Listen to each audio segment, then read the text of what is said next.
Hi, I'm Claire Harris. I'm the curator for the Asian collections here at the Pitt Rivers Museum, which is one of the museums of the University of Oxford. I'm also an academic at the university and I teach in visual, material and museum anthropology at the School of Anthropology. Hi, my name is Arkatong Lokkumar and I'm senior lecturer in Modern Asia at the University of Edinburgh.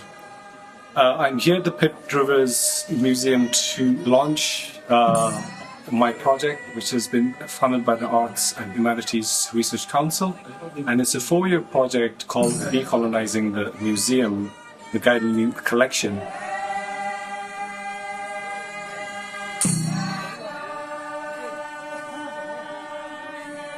Guiding New was a 16-year-old Naga prophetess who was imprisoned by the British in 1932.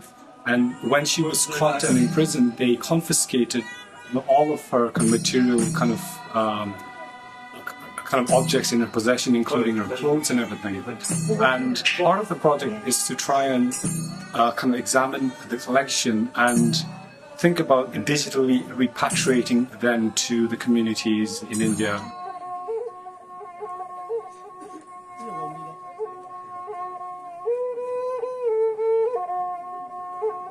Today I'm going to introduce you to the objects from the collections of the Pitt Rivers Museum that belonged to or associated with Rani Gaidilu.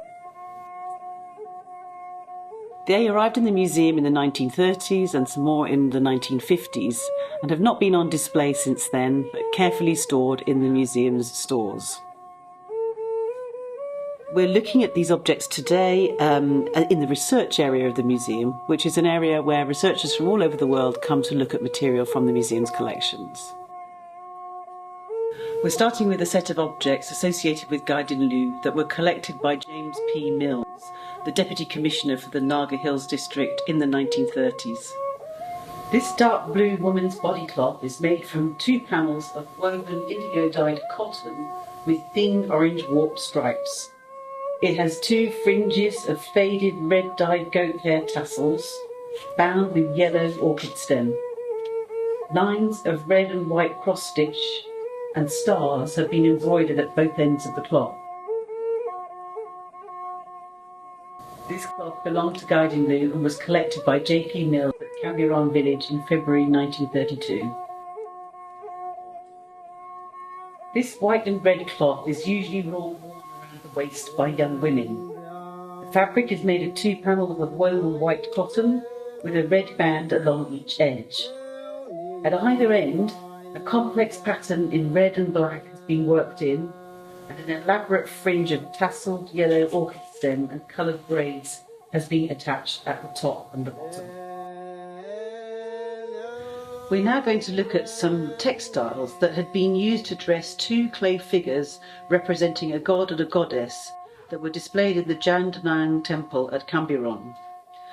When British officers arrived at the temple, they believed that the figures bore, I quote, a strong resemblance to Jandanang and Gaidilu.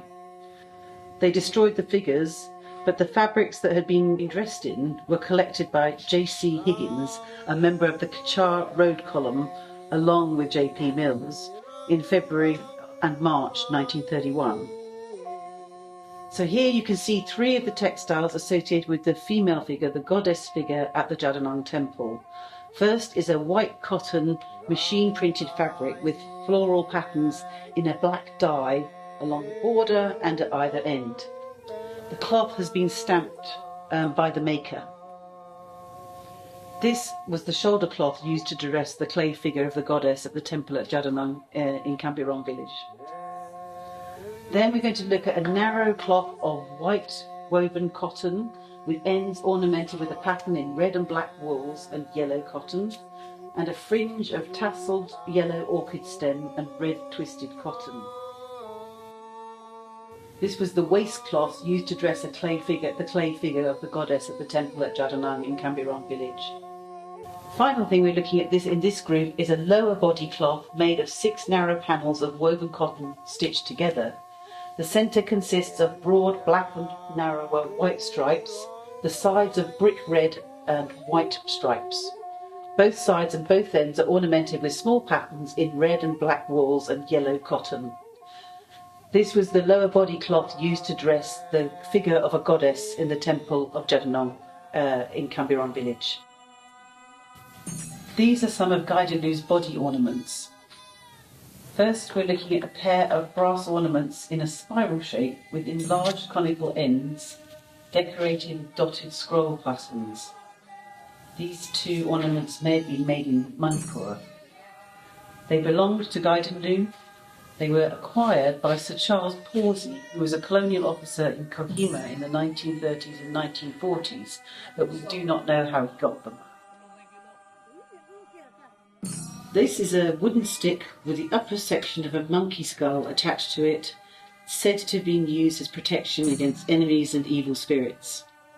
The stick has been carved so that one side is roughly flattened and one end is shaped into a bulbous point. There are faint markings in black along the flattened edge, as we're showing you now.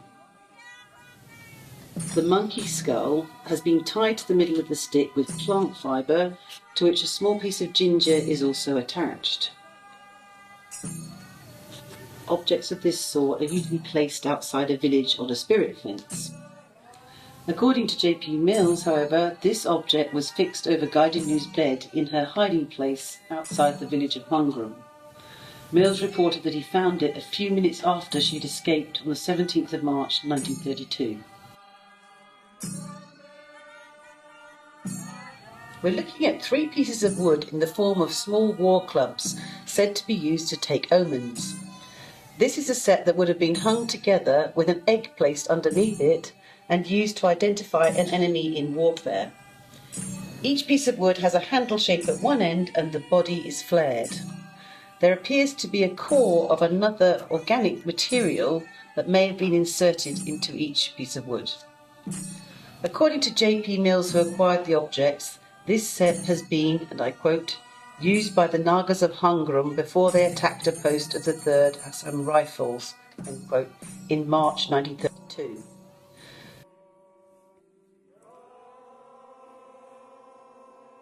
With a lid of woven plant fibre. The base and the lid of this basket both have strips of cane crossed over to strengthen them.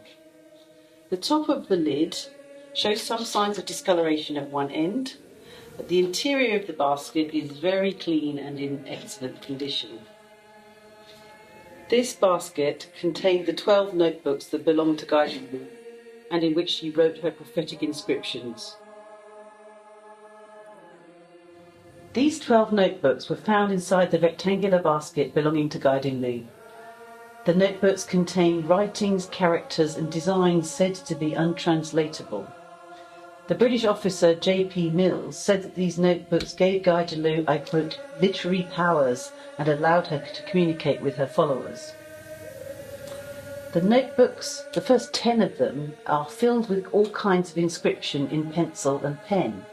They're printed with ruled lines like school exercise books, as you can see. Sometimes the names of the brands of the companies who made these notebooks are printed on the front. So we have the Swan brand, we have the Swaraj brand, and Ganendra Christo Nag are clearly visible on the front of the books. The covers are also illustrated with images of leading figures in Indian politics, including, as you can see, this one, Mahatma Gandhi. One of the notebooks only has one portion of the original cover, as you can see here, and that's green and stitched onto the notebook with string. There is Bengali script on that green part of the cover. Some of these notebooks can also be traced to the original sellers in Old China Bazaar Street in Calcutta. 2 of the notebooks in this group here are not actually printed exercise books like the others. One is a small hardback notebook with a red cover, and the edges of its pages have been painted in red, green and yellow. Only about 5 pages inside this little book have been covered in writing. Then we have a large rectangular notebook filled with writing. Now you can see the writing and some of the diagrams inside the book. Some of the cover has peeled away to reveal a pink stamp effect pattern on the inside of it. It's got black stitching to hold the book together and has clearly been hand stitched in that way.